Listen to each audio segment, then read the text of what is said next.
नहीं, आप बातें तो बहुत अच्छी कर रहे हैं। बहुत लोग आपको कंपेयर करते हैं कि केजरीवाल भी ऐसी बातें करते थे, लेकिन दिल्ली अलग है और बिहार अलग है। यहाँ पे वोट और बेटी जात को देने की बात होती है। ये मनोरंजन जी, मुझे थोड़ा सा आश्चर्य हो रहा है कि आप जैसा अनुभवी पत्रकार जो बिहार से वैसा बात कह रहा है। तमाम जो एनालिसिस होता है जिसमें लोग बताते हैं कि बिहार में वोट तो खाली जात पे पड़ता है, ये सिरे से गलत है।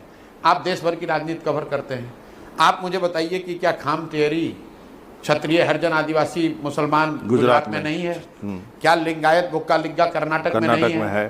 क्या रेड्डी कम्मा कापू आंध्र में नहीं है? क्या मराठा और कुनबी की बात महाराष्ट्र में नहीं होती है? वहाँ पर तो जाकर आप लोग ये नहीं पूछते हैं कि जात को कैसे तोड़िएगा। जाति जो है वो समाज की एक बड़ी सच्चाई है, पूरे देश में है और उसकी राजनीति में एक भूमिका है, लेकिन जाति एकमात्र सच्चाई नहीं है। मैं आपको एक उदाहरण दे देता हूँ। पूरे देश में चर्चा होती है कि भाजपा को जो मत मिलता है, वोट मिलता है, उसका एक बड़ा हिस्सा मोदी जी के नाम पर मिलता है। बिहार में भी मोदी जी के नाम पर वोट पड़ता है। तो आप मुझे ये बता दीजिए कि भाई बिहार में मोदी जी का जाति का तो एक आदमी नहीं रहता है, तो मोदी जी को बिहार में वोट दिया किसने?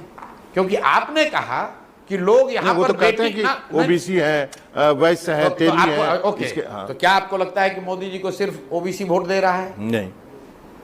आप अपनी बात को लिख लीजिए कागज पर। आपने कहा कि बिहार में आपका अपना मानना है कि बेटी और वोट लोग अपनी जाति को देते हैं, जनरली। तो मोदी जी को वोट दिया किसने बिहार में?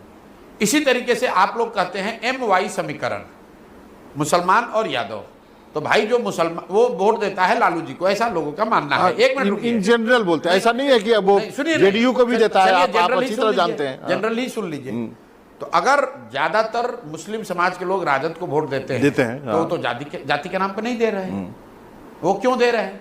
वो भाजपा के डर से लालू जी को देते हैं। उसी तरीके से एक बहुत बड़ा वर्ग नीतीश और भाजपा को जाति के लिए वोट नहीं देता है, वो इसलिए वोट देता है क्योंकि वो लालू जी के जंगल राज को वापस नहीं लाना चाहिए।